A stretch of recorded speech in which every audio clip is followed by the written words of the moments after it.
Hello guys, Patharamattu പുത്തൻ promo വിശേഷങ്ങളിലേക്ക് എല്ലാ കൂട്ടുകാർക്കും സ്വാഗതം. അങ്ങനെ നമ്മുടെ പുതിയ പ്രൊമോയില് നമ്മുടെ നവ്യ അഭിനയം കൂട്ടി വന്ന് നമ്മുടെ മുത്തശ്ശന്റെ മുന്നിൽ നിന്ന് ചോദ്യം ചെയ്യുക കേട്ടോ. അഭിനയം ഏതോ പ്ലാൻ ചെയ്യിപ്പിക്കാൻ പോണെന്നു എന്ന് പറഞ്ഞിട്ട് ഇതേവരെ ഒന്നും ഏൽപ്പിച്ചില്ലല്ലോ എന്ന് പറയുമ്പോൾ നമ്മുടെ മുത്തശ്ശൻ പറയുന്നുണ്ട്, എല്ലാ ബ്രാഞ്ചിലും ഇപ്പോൾ ആളുണ്ടല്ലോ, നിക്ക് വരട്ടെ, ഞാൻ ഏൽപ്പിച്ചോളാം, താമസിയാതെ തന്നെ ഏൽപ്പിക്കാം.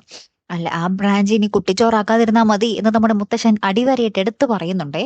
പിന്നാലെ നമുക്ക് കാണുവാൻ സാധിക്കുന്നത് നമ്മുടെ കനകയുടെ അടുത്തേക്ക് എന്താ പറയാ, കനകയുടെ അടുത്ത് നമ്മുടെ നയനയും ആദർശും വന്നിട്ട് നമ്മുടെ ആദർശിന്റെ ആ ഒരു കുറ്റമില്ലായ്മ തെളിയിക്കാൻ വേണ്ടി ഇങ്ങനെ ശ്രമിക്കുന്നുണ്ട്. എന്നിട്ട് ചന്തുമോളെ കാട്ടി നമ്മുടെ കനകയുടെ മനസ്സൊക്കെ ഒന്ന് മാറ്റാനൊക്കെ ശ്രമിക്കുന്നുണ്ടേ.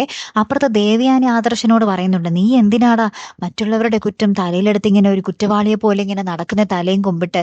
നിനക്കിതിന് പിന്നിൽ ആരാണ് യഥാർത്ഥ കുറ്റവാളിയെന്ന് നിനക്ക് അറിയാമെങ്കിൽ അത് തുറന്നു പറയാൻ പാടില്ലേ എന്നൊക്കെ നമ്മുടെ ആദർശിനോട് ചോദിക്കുന്ന ഒരു നിമിഷങ്ങളും ഇതോടൊപ്പം തന്നെ നമുക്ക് കാണുവാൻ സാധിക്കുന്നുണ്ട്. അപ്പൊ എന്തായാലും കാത്തിരുന്ന് തന്നെ കാണാം അല്ലെ. നമുക്ക് നോക്കാം. അപ്പോഴത്തെ ഒരു വീഡിയോയുമായി വരുന്നത് വരയ്ക്കും ഗുഡ് ബൈ.